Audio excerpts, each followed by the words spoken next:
आज पश्चिमी उत्तर प्रदेश के मुजफ्फरनगर से एक बड़ी खबर सामने आ रही है, जहां हाई कोर्ट बेंच की वर्षों पुरानी मांग ने एक बार फिर जोर पकड़ लिया है। इस अहम मांग को लेकर आज मुजफ्फरनगर में वकीलों और व्यापारियों का जबरदस्त गठबंधन देखने को मिला। अधिवक्ताओं के आह्वान पर मुजफ्फरनगर के तमाम प्रमुख बाजारों को आज बंद रखा गया, जिसका व्यापक असर शहर के हर कोने में दिखाई दिया। आपको बता दें कि पश्चिमी उत्तर प्रदेश की जनता और वकील लंबे समय से मुजफ्फरनगर या मेरठ जैसे केंद्र में हाई कोर्ट की एक बेंच स्थापित करने की मांग कर रहे हैं, ताकि यहां के लोगों को न्याय के लिए 500 से 600 किलोमीटर दूर इलाहाबाद न जाना पड़े। आज इसी सिलसिले में वकीलों ने शांतिपूर्ण प्रदर्शन किया और उनके साथ कंधे से कंधा मिलाकर व्यापारी वर्ग भी खड़ा नजर आया। शहर के हृदय स्थल कहे जाने वाले बाजारों में सुबह से ही शटर गिरे रहे और व्यापारियों ने स्वेच्छा से अपने प्रतिष्ठान बंद रखकर यह संदेश दिया कि यह मांग अब केवल वकीलों की नहीं, बल्कि हर आम नागरिक की जरूरत है। डिस्ट्रिक्ट बार एसोसिएशन के महासचिव चंद्रवीर निर्वाल ने इस मौके पर दो टूक शब्दों में कहा कि अब यह आंदोलन वकीलों के चैम्बरों से निकलकर सड़कों पर आ चुका है।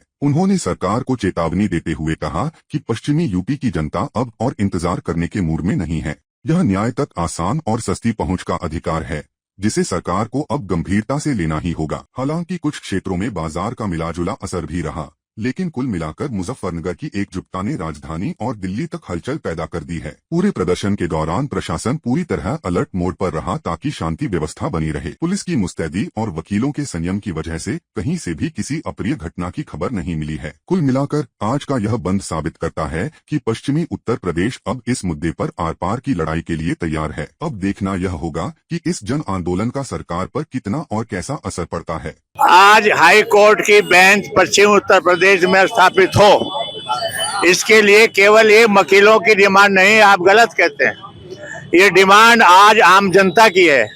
आप देख रहे हैं कि आज सारा का सारा बाजार, सारा समुदाय, चाहे व्यापारी है, चाहे मजदूर है, चाहे किसान है, जो भी है, सब आज इस मांग के साथ खड़े हुए हैं। और ये हाई कोर्ट की बेंच अब बननी आवश्यक है और बन के रहेगी।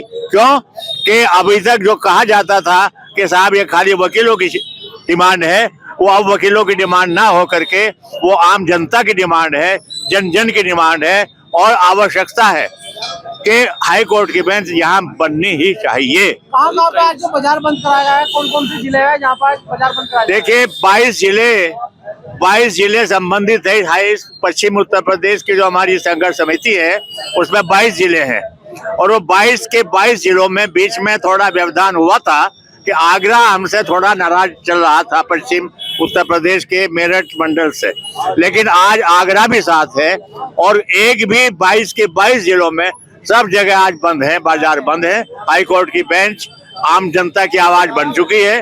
अब इसको ज्यादा दिन तक सरकार दबाए नहीं रख सकती। हाई कोर्ट की बेंच अब बन के रहेगी। सुनील तायल, संयुक्त व्यापार मंडल के संयोजक। आज आपके द्वारा भी समर्थन दिया गया है, जो अधिवक्ताओं ने बाजार बंद कराया है, क्या क्या कहेंगे आप इस मांग को लेकर? अधिवक्ताओं की अधिवक्ताओं ने परसों हमारी संयुक्त व्यापार मंडलों की मीटिंग बुलाई थी। सभी पदाधिकारी वहां पर पहुंचे थे और कचहरी के अंदर उनके बार एसोसिएशन के बैठक हुई थी। उसी में ही पूरा समर्थन सभी व्यापार मंडलों ने वहां पर उनको दिया था और आप देख भी रहे हैं आज पूरा बाजार बंद है। सभी व्यापार मंडलों का पूरा बाजार बंद है और ये केवल वकीलों की लड़ाई नहीं है, इनमें सब जनमानस का है, क्योंकि इसमें किसान, मजदूर, व्यापारी की जो 700 किलोमीटर हाई कोर्ट के लिए जाना पड़ता है, टिकट नहीं मिल पाती, एक्स्ट्रा किराया खर्च होता है, इसके सब जनहित में देखते हुए 22 जिलों की जो हमारे यहाँ पर बेंच रखने की मांग की है, हमारा पूरा सभी व्यापार मंडलों का उन्हें पूरा समर्थन है। तो आज जो व्यापारी है, सभी व्यापारियों ने अपना पूरा समर्थन दिया और आगे भी नहीं है। इसमें सभी व्यापार मंडलों ने पूरा समर्थन दे रखा है। आप देख रहे होंगे व्यापार मंडलों के साथ साथ में सभी व्यापारी भाइयों ने अपनी स्वेच्छा से दुकान बंद करके, कोई किसी प्रकार का विरोध नहीं किया किसी ने, और कहीं भी दुकान बंद कराने की केवल अपील पे ही सभी व्यापारियों ने अपनी दुकानें बंद रख रखी है। उत्तर प्रदेश के शामली जनपद से एक रूह कंपा देने वाली वारदात सामने आई है। यहाँ के गढ़ी दौलत गांव में एक सन की पति फारूक ने अपनी पत्नी ताहिरा और दो मासूम बेटियों आफरीन और सहरीन की बेरहमी से हत्या कर दी। चौंकाने वाली बात यह है कि हत्या की वजह सिर्फ इतनी थी कि पत्नी बिना बुर्का पहने अपने मायके चली गई थी, जिससे फारूक को लगा कि उसकी इज्जत खराब हो गई है। आरोपी ने 10 दिसंबर की रात पहले पत्नी को गोली मारी और फिर अपनी दोनों बेटियों की भी हत्या कर दी। पकड़े जाने के डर से उसने घर के अंदर शौचालय के लिए खोदे गए 9 फीट गहरे गड्ढे में तीनों शवों को दबा दिया और ऊपर से ईंटों का फर्श बिछा दिया। आरोपी के पिता की सूचना पर पुलिस ने जब खुदाई कराई तो तीनों शव बरामद हुए। पुलिस ने आरोपी को गिरफ्तार कर लिया है। हमारा नाम जी मोहम्मद इकबाल है जी। ये तो हमारे पास फोन गया, हम यहाँ आए और जी बॉडी पुलिस ने बरामद करी। दबाई हुई बॉडी थी, तो पता नहीं 2 दिन की, 4 दिन की, 5 दिन की। है तो सूचना तो हमें यहीं से इन्होंने फोन किया सुबह, अगली वो बच्ची आई क्या यहाँ। इसके जो बाप फारूक दाऊद था, दाऊद ने फोन करके पता करा कि वो ताहिरा यहाँ आई क्या। तो मार्च से पहले पुलिस थी यहाँ, पुलिस को खुदाई कर रही थी। खुदाई में 2 बच्ची और वो हमारी बहन तहरीर। अभी नहीं हम देंगे तहरीर। और जब से परेशानी थी ये यहाँ, नहीं विवाद तो ये जब से ये इसकी शादी हुई जब से ही है। आज सायं लगभग 5 बजे थाना कांधला का गांव बड़ी दौलत है, वहाँ के प्रधान ने आके थाने पर बताया कि मेरे गांव का एक फारूक नाम का व्यक्ति है और उसके पत्नी और 2 बच्चियां गायब हैं। तत्काल हमारे चौकी इंचार्ज गंगेरू, हमारे SHO कांधला सतीश मौके पे आए और फारूक जिसकी पत्नी और बच्चे गायब थे उससे उन लोगों ने सख्ती से पूछताछ की और उसने बताया कि मेरी पत्नी के साथ मैं और हमारे 5 बच्चे घर में रहते, बहुत गरीब मैं था और मैं होटल पे काम करता, रोटी बनाने काम करता था मैं।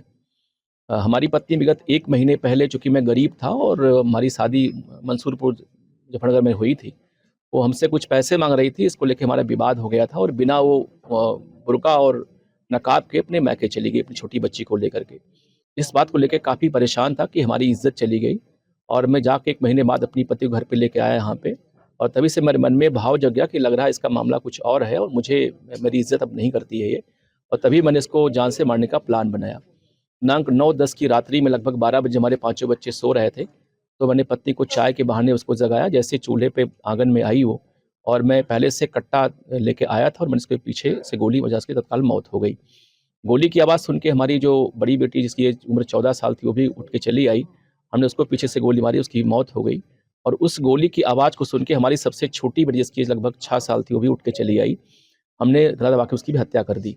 और मैं प्लानिंग के तहत एडवांस में ही लगभग 6 दिन पहले अपने घर में ही शौचालय के गड्ढे के बहाने गड्ढा खुदवा रखा था और रात ही में मैंने इन तीनों डेड बॉडी को गड्ढे में डाल के दफना दिया और ऊपर से मिट्टी डाल दी। हमारे 3 अन्य बच्चे जो 2 बेटे एक बेटी थे वो सोते रहे, वो जगे नहीं, इसलिए मैंने उनको कुछ नहीं किया। और बाद में बच्चों के जगने पर पूछते मैंने बताया कि तुम्हारी माँ को मैंने भेज दिया, कहीं अलग किराए के मकान पर रहती हैं, क्योंकि पूर्व में वो अपने मैके जा चुकी थी 1 महीने, तो बच्चे भी उनको लगा कि हाँ वहीं होगी इस समय, तो उन्होंने बहुत पूछताछ नहीं की। आज हमारी पुलिस ने, क्षेत्राधिकारी कहराना, हमारे ASP साहब से उन्होंने बातचीत मुझसे किया, उसने घटना स्वीकार कर ली। पुलिस को मौके पे ला के डेड बॉडी बरामद करा दे, डेड बॉडी निकल चुकी है। इसमें हम लोग डेड बॉडी को PM के लिए भिजवा रहे हैं और फारूक हमारे हिरासत, उससे हमारी डिटेल और पूछताछ हो रही है। उसने पूरी घटना कारित करना स्वीकार किया है। उसके फादर जो दाऊद है उन्होंने पूरी घटना बताई कि साहब मुझे शक था कि कुछ घटना इसने कारित की है, इसलिए मैंने प्रधानगिरी पुलिस को बताया था। मुजफ्फरनगर कलेक्ट्रेट में आज भारतीय किसान यूनियन सेवक के एक प्रतिनिधिमंडल ने जिलाधिकारी से मुलाकात कर किसानों और स्थानीय ठेकेदारों की गंभीर समस्याओं को उठाया। प्रतिनिधिमंडल ने बताया कि भारत सरकार की महत्वाकांक्षी योजना जल जीवन मिशन के तहत गाँवों में पानी की टंकी का निर्माण कार्य कराने वाले स्थानीय ठेकेदारों का करोड़ों रुपया बकाया है। आरोप है कि मुख्य कंपनी स्थानीय ठेकेदारों को केवल झूठा आश्वासन दे रही है और करीब 15 से 20 ठेकेदारों का भुगतान अटका हुआ है। इन ठेकेदारों का कहना है कि उन्होंने ब्याज पर पैसा लेकर काम पूरा कराया था, लेकिन अब कंपनी भुगतान नहीं कर रही है। हताश होकर ठेकेदारों ने अब आत्मदाह की चेतावनी दी है। इसके अलावा यूनियन ने बिजली विभाग से जुड़ी समस्याओं से भी DM को अवगत कराते हुए जल्द कार्रवाई की मांग की है। आज जिलाधिकारी महोदय से भारतीय किसान यूनियन सेवक का प्रतिनिधि मंडल मिला।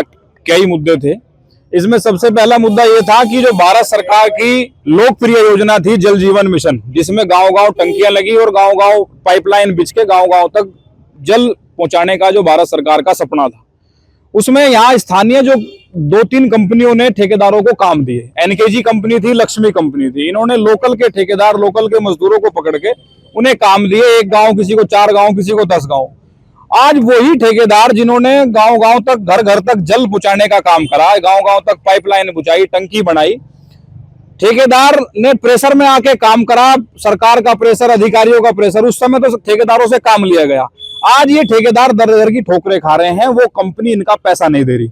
जो उन्होंने काम ले लिया और सरकार से, भारत सरकार से पैसा भी ले चुकी कंपनी, लेकिन इनका स्थानीय जो ठेकेदार थे इनका पैसा रोक रखा है और उसे मारने की तैयारी में है। साफ साफ ये है कि उस पैसे को हड़पना चाह रही है कंपनी, क्योंकि जब सरकार से ले लिया तो इनको देना चाहिए था।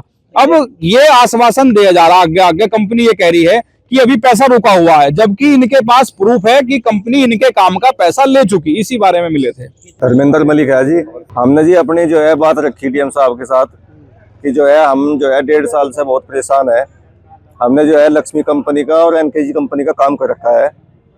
कुछ हमारे साथी ठेकेदार है जो पाइपलाइन का काम कर रखा है, कुछ हमारे साथी है जिन्होंने एसटी और एट टैंक जो टंकी बनाने का काम कर रखा है। तो जब हम कंपनी से पैसा मांगने के लिए जाते हैं तो कंपनी हमें जो है चक्कर देती है, कभी 10 दिन के, कभी 8 दिन के, कभी महीने के, इस तरीके से। और कंपनी जब किसी अधिकारी के सामने कोई बात होती है या किसी संगठन के सामने बात होती है तो वे हमारे काम में कमी निकालते हैं, लेकिन जब धरातल पे काम देखा जाता है तो कोई कमी नहीं है काम में, कागज कार्रवाई में कोई कमी नहीं है। और हमारा जो बिल है जो लग चुका, कंपनी वो बिल सरकार से ले चुकी, हमें केवल उस पैसे की मांग है, हम उससे ज्यादा कोई पैसे की मांग नहीं कर रहे। हमने जो काम कर रखा, हमने पैसा उधार लेकर पैसा काम कर रखा, हमने जो है अपने जो है टूम ठेकड़ी भी बेची, गिरवी भी रखी और जो है अपनी लेबर को जो है उधार लेकर उधर से उठा के जो है पैसा दे रखा। कहने का मतलब यह है कि नौबत ऐसी आ रही है कि आत्मदाह करने तक की नौबत आई हुई है। घी ने हमारी रोटियां, बड़ी बहू का नाम। नक्सलवाद को खत्म करने में भूपेश बघेल सरकार की महत्वपूर्ण भूमिका थी। उन्होंने उसके अड्डों को नष्ट किया था, उन्होंने वहाँ के स्ट्रक्चर को नष्ट किया था। वहाँ पर बस्तर के एरिए में और तमाम जगहों के एरिए में जिस तरीके से इंफ्रास्ट्रक्चर डेवलप किया था, जिससे नक्सलवाद की कमर टूट गई थी। अब अमित शाह जी इसका श्रेय ले रहे हैं। हमारी सुरक्षा बलों को श्रेय जाना चाहिए, न भूपेश बघेल जी को, न अमित शाह जी को। ये हमारी सुरक्षा बलों को श्रेय जाना चाहिए कि सुरक्षा बलों ने अनगिनत शहादतें दी हैं। कांग्रेस पार्टी ने अनगिनत महेंद्र कर्मा, विद्याचरण शुक्ला जैसी अनगिनत शहादतें दी हैं। उसके बाद आज ये दिन आया है। ये सुरक्षा बलों की एक बड़ी कामयाबी है और निश्चित तौर पर देश के सुरक्षा बलों को जो है इसके लिए हार्दिक बधाई। और नक्सलवाद दोबारा न पनपे, इसके लिए सरकार को ठोस योजना बनानी चाहिए। जेपी नड्डा ये बताएं कितने घुसपैठिए निकाले हैं, उत्तर प्रदेश से कितने घुसपैठिए निकाले, बिहार से कितने घुसपैठिए निकाले, बंगाल से या झारखंड से कितने घुसपैठिए निकाले। ये फिजूल की बातें करना शोभा देता है क्या? जेपी नड्डा जी जब से अध्यक्ष नहीं रहे हैं तब से ऑल बॉल कुछ भी बोलने लगे। संजय निषाद जी का ये बयान निहायत गैर जिम्मेदाराना, शर्मनाक और निर्लज्जतापूर्ण बयान है। ऐसे बयान पे उन्हें तुरंत क्षमा मांगनी चाहिए, राष्ट्र से क्षमा मांगनी चाहिए, देश भर की महिलाओं से क्षमा मांगनी चाहिए।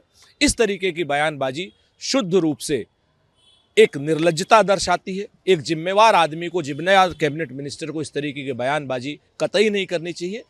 और भारतीय जनता पार्टी के वो सहयोगी हैं तो भारतीय जनता पार्टी देखे कि उनके खिलाफ या नीतीश कुमार के खिलाफ क्या कार्रवाई करती है। जो भारतीय जनता पार्टी खुद ही बेटी बचाओ और बेटी पटाओ कहती है या उनके मुंह से निकल जाता है, उनसे हमें इन बयानों पर किसी भी तरीके की कार्रवाई की उम्मीद नहीं है। बिल्कुल, इस बार 10 दिसंबर को प्रवासी राजस्थान दिवस मनाया गया और बहुत जिस तरह से हमारे प्रवासी राजस्थानियों ने राजस्थान का नाम रोशन पूरे विश्व भर में किया है, अब समय आ गया है कि वो फिर से अपनी मातृभूमि वापस आए और यहाँ इन्वेस्ट भी करें। यहाँ पर रोजगार के अवसर भी वो लोग उनके द्वारा यहाँ पर मुझे लगता है बन सकते हैं। ऐसा माहौल है राजस्थान में, वातावरण ऐसा है कि बहुत कुछ हो सकता है राजस्थान में। बहुत संभावनाएं खुली हैं, बहुत सारी नई पॉलिसीज़ हैं जो गवर्नमेंट ने इन 2 सालों में निकाली हैं। 2 साल पूरे हुए हैं सरकार के। मैं माननीय मुख्यमंत्री जी को बहुत बहुत बधाई देती हूँ। उन्होंने बहुत मेहनत की है। हमारे माननीय प्रधानमंत्री जी के आशीर्वाद से और माननीय मुख्यमंत्री जी की मेहनत से आज राजस्थान आगे बढ़ रहा है और 2047 में जो विकसित भारत बनना है उसमें विकसित राजस्थान की बहुत बड़ी भूमिका होने वाली है।